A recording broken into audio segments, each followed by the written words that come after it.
Hello friends, welcome to Matt kitchen. ম্যাট কিচেনে আপনাদের সবাইকে স্বাগত। পুরনো বন্ধুদের পাশে থাকার জন্য ধন্যবাদ এবং নতুন বন্ধুদের স্বাগত জানিয়ে শুরু করছি আজকের রেসিপি। আজ আমি তৈরি করছি কাতলা মাছের মাথা দিয়ে লাউ ঘন্ট। এটা আমি আমার মায়ের থেকে শিখেছি, আর আমার মা শিখেছেন আমার ঠাকুমার থেকে। তাই আমি আজকে সেইভাবেই রান্নাটা করব। প্রথমে আমি লাউগুলোকে ভালো করে কেটে ধুয়ে ঝিরিঝিরি করে কুচিয়ে নিয়েছি। তারপরে মাছের মাথাটাকেও ভালো করে ধুয়ে নিয়েছি। এবারে কড়াইতে একটু সর্ষের তেল দিয়ে তার মধ্যেই আমি নুন আর হলুদটা দিয়ে দিয়েছি। আপনারা চাইলে মাছের মাথাটার মধ্যেও নুন হলুদ মেখে নিতে পারেন। আমি তেলের মধ্যেই দিয়ে দিয়েছি, কারণ মাছের এই মাথার মধ্যে এরকম মাথা নুন হলুদ মাখতে খুব অসুবিধা হয়, সেই জন্য আমি ডাইরেক্ট তেলের মধ্যে নুন আর হলুদটা দিয়ে দিয়েছি। এবার এর মধ্যে মাছের মাথাটা ভাজলে মাছের মাথাটা কিন্তু অনায়াসেই নুন হলুদ সবই লেগে যাবে। এবারে ভালো মতন একটু নাড়াচাড়া দিয়ে মাছের মাথাটা দিয়ে দিলাম।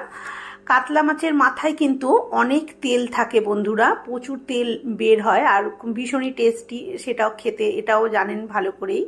সেই জন্য কাতলা মাছেরই মাথা আনা হয়েছে। মাথাটা অনেকটা বড়, কড়াইতে ভাজতেও সমস্যা হচ্ছে।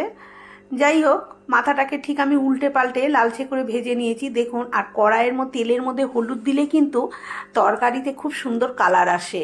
আর এই মাছের মাথাটা ভেজেছি দেখুন, যদি মাছের মাথার মধ্যে নুন হলুদ মেখে নিতাম কিন্তু মাছের মাথাগুলো যে ভেজেছি যে কালারটা হয়েছে এত সুন্দর কালার আসতো না। তেলের মধ্যে হলুদটা দেওয়ার কারণে কিন্তু এত সুন্দর কালারটা এসেছে। যাই হোক, মাছের মাথাটাকে আমি একটু খুন্তি দিয়ে চাপ দিয়ে একটু ভেঙে ছোট করে নিলাম। যদিও 4 টুকরো করেই আনা হয়েছে দোকান থেকে, তারপরেও আমি আর একটু ভেঙে নিলাম।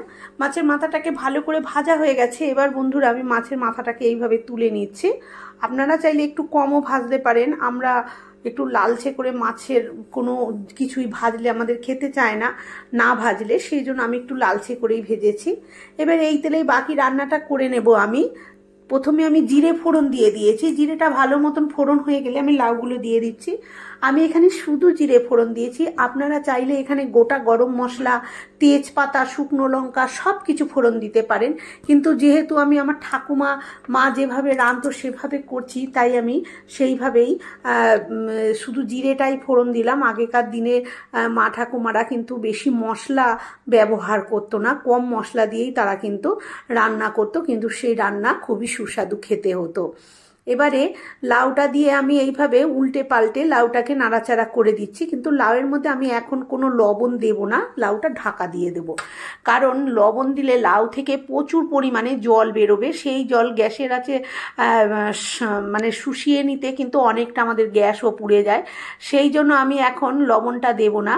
লাউয়ের মধ্যে একটা যে জলভাব আছে, সেই জল ভাব তো এমনিই বেরিয়ে পড়বে, নুন দিলে আরও বেশি বেরোবে। আর আগেকার দিনে মা ঠাকুমারা তো গ্যাসের জাল বা কাঠের উনুনে করতেন, তাই তাদের সেই সমস্যা থাকতো না, কিন্তু আমাদের তো এখন অনেক সমস্যা।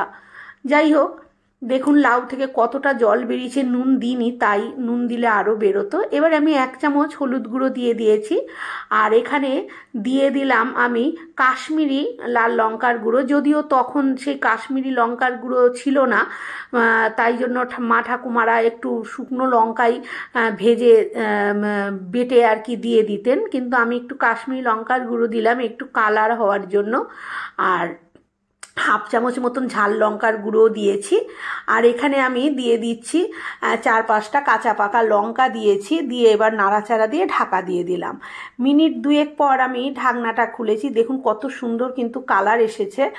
আর লাউ থেকে প্রচুর পরিমাণে জলও কিন্তু অনেকটা বেরিয়ে গেছে। এবার এই জলটাকে টানাতে হবে, সেই জন্য গ্যাসের আঁচটা এই সময় আমি একটু জোরে দিয়ে রেখেছি।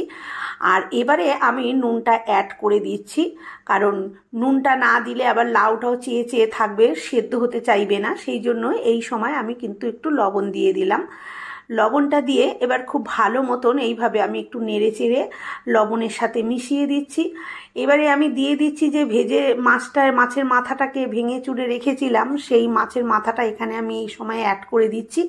এই সময় আমি অ্যাড করে দেবো, কারণ এখনও লাউয়ের গায়ে কিন্তু অনেক জল রয়েছে, এটাকে পুরো টানাতে হবে। এই সময় মাছের মাথাটা দিয়ে দিলে কি হবে, মাছের যে একটা সেন্ট সেটা কিন্তু পুরো এই তরকারিটার মধ্যে ঢুকে যাবে। এবারে আমি ঢাকা দিয়ে দেবো, আর গ্যাসের আঁচটা কিন্তু জোরে করে রাখবো। গ্যাসের আঁচটা কমিয়ে ঢাকা একদমই দেবেন না, তাহলে কিন্তু জল আরও বেরোতে থাকবে, সেই জন্য গ্যাসের আঁচটা জোরে করে দিতে হবে। আর এই সময় আমি মিনিট 2-3 রাখার পরে ঢাকনাটা খুলে একটুখানি ভাজা মশলা আর হাফ চামচ মতন গরম মশলা দিয়ে দিয়েছি। ভাজা মশলাটা হচ্ছে বন্ধুরা এখানে জিরে আর ধনে শুকনো কড়াইতে ভেজে আমি গুঁড়িয়ে নিয়েছি। এটা আমার ঘরে তৈরি করে রাখাই আছে, সেই জন্য আমি তরকারি করার সময় আর তৈরি করিনি, সেই গুঁড়ো থেকেই আমি দিয়ে দিলাম। কিন্তু আমি বলে দিলাম জিরে আর ধনে গুঁড়ো এটা, আর সাথে হাফ চামচ মতো গরম মশলা গুঁড়োও দিয়েছি, যেহেতু মাছের মাথা দিয়েছি তাই। তারপরে একটু ভালো করে নাড়াচাড়া করে মিশিয়ে নিয়ে আমি একটু এখানে চেক করে দেখলাম যে এখানে আর একটু লবণ লাগতো, তাই আবার স্বাদ মতন আরও একটু লবণ আমি এখানে দিয়ে দিয়েছি।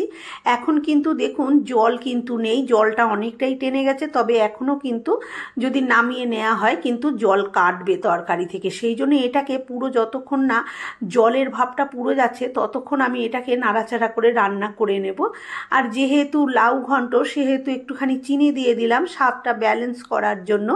এবারে খুব ভালোভাবে নাড়াচাড়া দিয়ে এটাকে পুরো টানিয়ে নেব, আর ঢাকা দেব না। বন্ধুরা আমার আজকের এই মাছের মাথা দিয়ে লাউ ঘন্ট রেসিপি আপনাদের কেমন লাগলো কমেন্ট করে অবশ্যই জানাবেন। ভালো লাগলে একটা লাইক দেবেন, আর আমার চ্যানেলে নতুন বন্ধু হয়ে থাকলে চ্যানেলটি সাবস্ক্রাইব করে নেওয়ার অনুরোধ রইল। পাশে থাকা বেল আইকনটা অবশ্যই প্রেস করবেন, কারণ আমি যখনই কোনো নিত্য নতুন রেসিপি শেয়ার করব নোটিফিকেশন আপনাদের কাছে পৌঁছে যাবে সবার আগে। দেখুন আরও 3-4 মিনিট আমি এইভাবে গ্যাসের আঁচটা এই সময় আমি লোতে করে দিয়েছি, করে দিয়ে আমি ভালো করে এইভাবে নাড়াচাড়া করে নিচ্ছি। এটা কিন্তু একদম অলমোস্ট ডান হয়ে গেছে। এবার এটা ভাতের সাথে, গরম ভাতের সাথে অসাধারণ লাগে, আর কোনো কিছুই লাগবে না। আমার তো ভীষণ ভালো লাগে, আরও যেহেতু মা ঠাকুমার থেকে শেখা সেহেতু তার স্বাদই আলাদা।